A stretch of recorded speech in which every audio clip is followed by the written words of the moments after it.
Yun mga idol. Kain tayo ng ano mga idol. Langka. Ano? Samahan niyo akong kumain ng langka mga idol. Ito yung langka na pinost ko nung nakaraan mga idol. Ngayon ay hinog na. Ayan. So, kain tayo mga idol ng langka. Yun mga idol. Kain tayo ng langka. Ito mga idol. Tapos kape.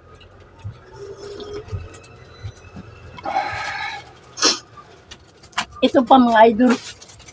Kain tayo. Hello mga idol. Ayan. Kain tayo. Kain tayo.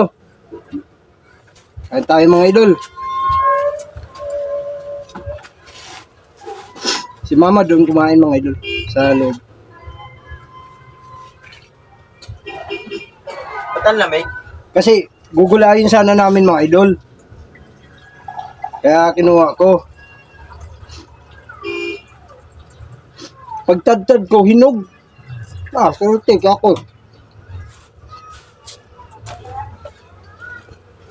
Nayakan na. Years na pala. Years.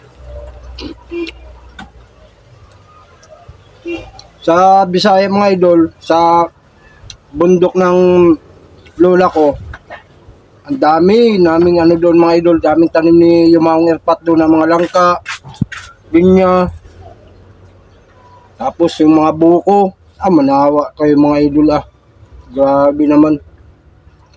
Tapos sa side naman ni mama ko, sa lulo ko kay Yumaong Tata Arnolfo Prudensyado, malaki din yung lupa niya doon, malaki yung kanyugan niya rin doon.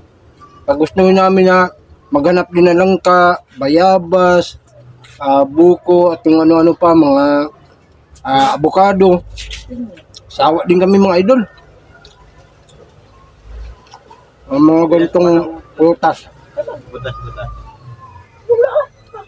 Tamis. Kala ko hindi pa hinog. Kaya ako kinuha kasi gawin namin gulay. Gugulayin namin. Sabi ni mama, magulay tayo ng langka kasi masarap pa tumikim ng gulay na langka na naman kasi matagal na kami hindi nakagulay na langka. Kaya tinanggal ko. Yung pala, hinog na.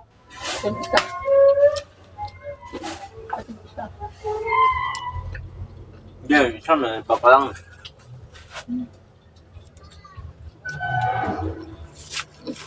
Bawag matapon yung buto pa.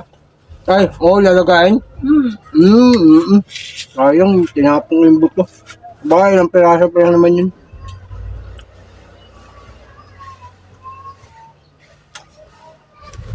Ayoko na yan. Paborito mo pa naman yung mama mo. Siyempre. Kailan kaya tayo makapira sa imo trabaho? Ano pang idol Nagbandat ka na lang. Ba't ang baho mo yutot naman? Ikaw pa mo ito. O siya, hanggang dito na lang mga idol. Napaingit ko lang kayo sa nakuha kong langka na hinog.